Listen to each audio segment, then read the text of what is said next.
J'adore Lugia, c'est mon Pokémon incolore préféré. Sa capacité qui ressuscite ses alliés est incroyable. Hein? Non, je suis pas devenu fou, je parle du jeu de cartes. T'as peut-être déjà essayé d'y jouer sans trop comprendre les règles. Il y a d'énormes différences avec les jeux consoles. Pas d'équipe de 6, ici on joue à 60 cartes qui sont de 3 sortes différentes. Déjà, les Pokémon. Chacun a ses statistiques bien précises, type PV, talent, attaque, tu pourras rarement influer dessus. Seules les préévolutions sont posables sur le terrain, on les appelle les Pokémon de base. Pour monter en puissance, faut les faire évoluer en plein combat. Pas besoin d'XP ou d'items particuliers, on attend un tour, puis on pose l'évolution par-dessus. Encore faut-il l'avoir dans la main. La table des types est aussi plus simple. Les 18 habituels sont regroupés en 11 grandes familles. Chenipan d'habitude insecte est ici plante, Baojan ténèbres glace passe eau, terrestre sol et poison devient ténèbres. Ouais, c'est parfois bizarre. Inutile de tout réapprendre, faiblesse et résistance sont marqués sur chaque carte. Bon, et maintenant, comment on attaque? On choisit une capacité et on la lance comme dans les jeux? Ah, c'est plus compliqué. Les Pokémon du JCC ont besoin de carburant, les énergies. Chacune correspond à un type particulier. Regarde ce Coraidon. Pour lancer Impact Sauvage, il lui faut attacher 2 énergies combat et une incolore. Il existe aussi des énergies spéciales avec des effets puissants.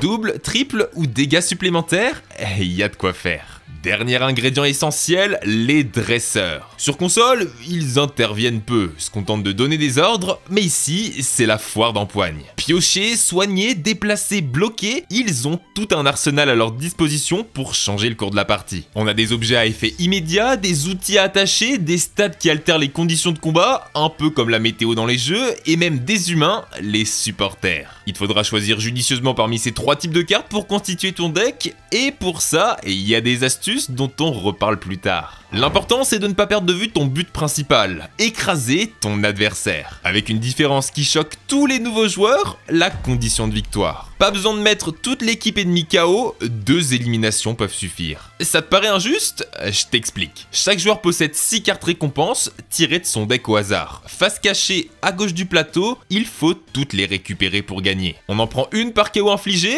sauf si c'est un Pokémon spécial. C'est 2 pour un V, V-Star ou X, 3 pour un V-Max. 5 classiques valent donc moins de points de victoire que 2 V-Max, c'est logique, plus le Pokémon est puissant, plus la récompense est grande. On peut aussi gagner si l'adversaire n'a plus de monstres en jeu ou s'il n'a plus de cartes dans sa pioche. C'est rare, mais ça arrive. En JCC, la gestion des ressources est primordiale. Attends, qu'est-ce que c'est que ça? Une météorite? Y'a que 2 façons de nous en sortir. Mega Rayquaza, mais bon, la carte est assez chère, ou les Valkyries de Honkai Impact Third, l'action RPG gratuit des créateurs de Genshin Impact et Honkai Star Rail. Exploration, combat, énigmes et mini-jeux dans un univers de science-fiction en full 3D, à toi de mener l'humanité vers la victoire à travers une histoire riche, entrecoupée de cinématiques entièrement animées et doublées.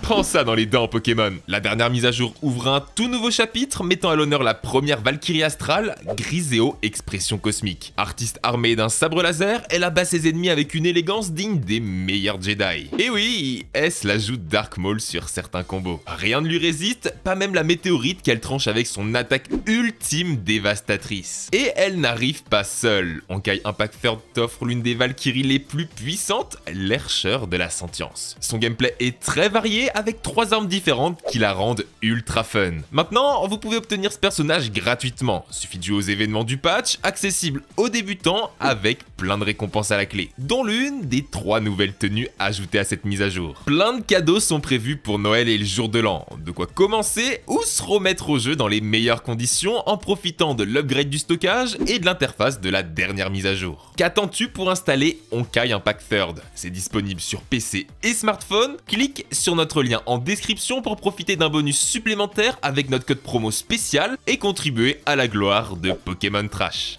Comment se déroule un combat de cartes ?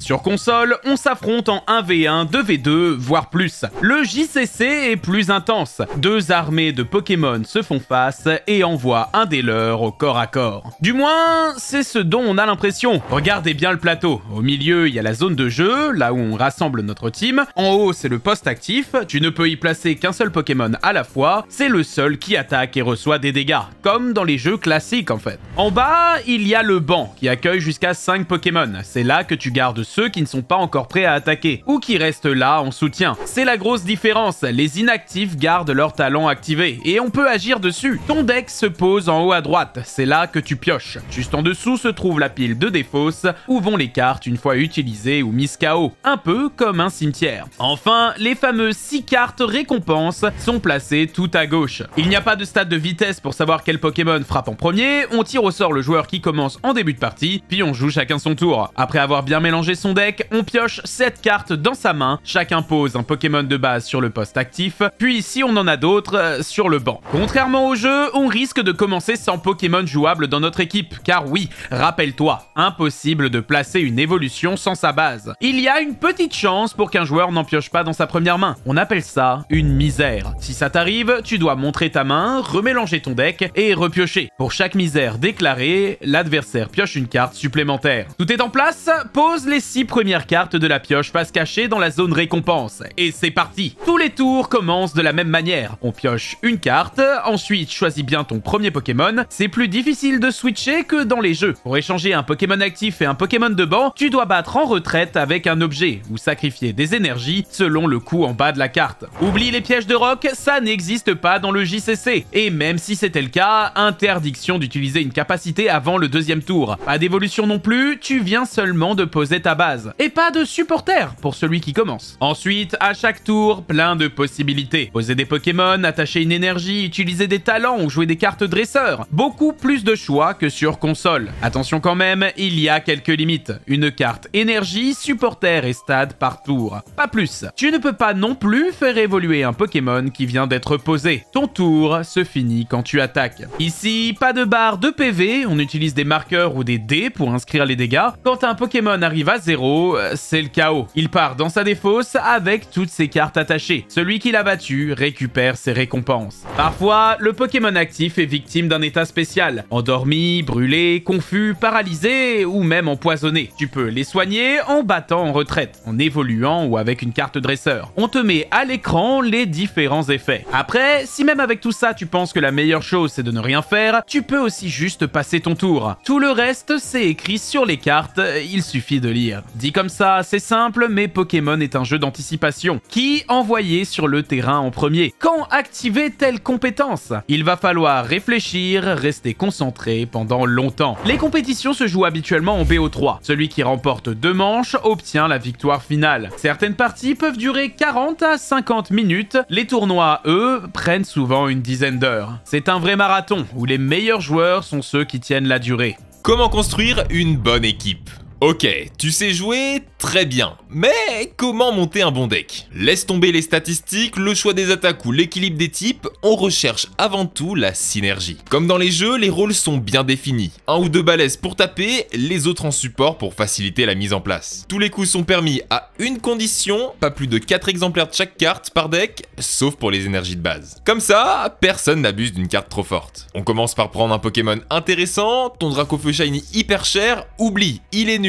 Trop d'énergie requise pour attaquer, pas de talent à exploiter. Prenons plutôt Baojan X. Son attaque Lame Grêle permet de défausser des énergies haut attachées à nos Pokémon pour infliger 60 dégâts par carte. Avec 6 énergies, il tape 360 dégâts. De quoi mettre KO n'importe quel Pokémon du jeu. C'est puissant, surtout que son talent Frisson Glacé permet d'aller chercher, une fois par tour, 2 énergies haut dans notre deck et de les ajouter à notre main. Mais rappelle-toi, on ne peut poser qu'une seule carte énergie par tour. Ça va prendre une éternité d'en charger suffisamment. Heureusement, il y a un moyen de contourner cette limite. Glévodo. Avec son talent super froid, on peut attacher autant d'énergie haut que l'on veut depuis notre main, c'est la synergie parfaite. À partir de cette base, on n'a plus qu'à choisir des cartes dresseurs qui optimisent cette mécanique. Super Bonbon nous permet de sauter Cryodo pour évoluer directement Frigodo en Glévodo, et récupération d'énergie supérieure nous ramène dans la main 4 énergies défaussées, on gagne un temps fou. Encore faut-il réussir à les piocher. Pour ça, on utilise Nakara, une carte supporter qui permet d'aller chercher un Pokémon haut et un objet dans le deck. Il ne nous reste plus qu'à fignoler tout ça avec des cartes utiles, quelques Pokémon de soutien, des dresseurs pour piocher ou embêter l'adversaire, un stade qui nous arrange et une dizaine d'énergie eau. On vise entre 3 et 4 exemplaires pour chaque carte essentielle au deck, histoire d'être sûr de les piocher. Ici, ça nous donne 15 Pokémon, 35 dresseurs et 10 énergies. Y a pas de règle d'or à ce sujet, mais c'est un bon équilibre. On te copie-colle en description un deck à tester. Un joueur est arrivé 12ème en l'utilisant aux championnats internationaux d'Amérique du Nord, c'est pas trop mal. Et il n'est pas trop dur à construire. Le jeu en ligne t'offre une partie des cartes à la première connexion, puis tu peux obtenir celle qui te manque en jouant. Pas de microtransactions ici, tout le monde peut s'amuser. Après, toutes les stratégies évoluent. Souvent, de nouvelles cartes sortent et chamboulent tout. La clé, c'est de tester tes stratégies et lire toutes les cartes que tu trouves. Qui sait, peut-être que tu vas trouver un combo secret auquel personne n'avait pensé avant.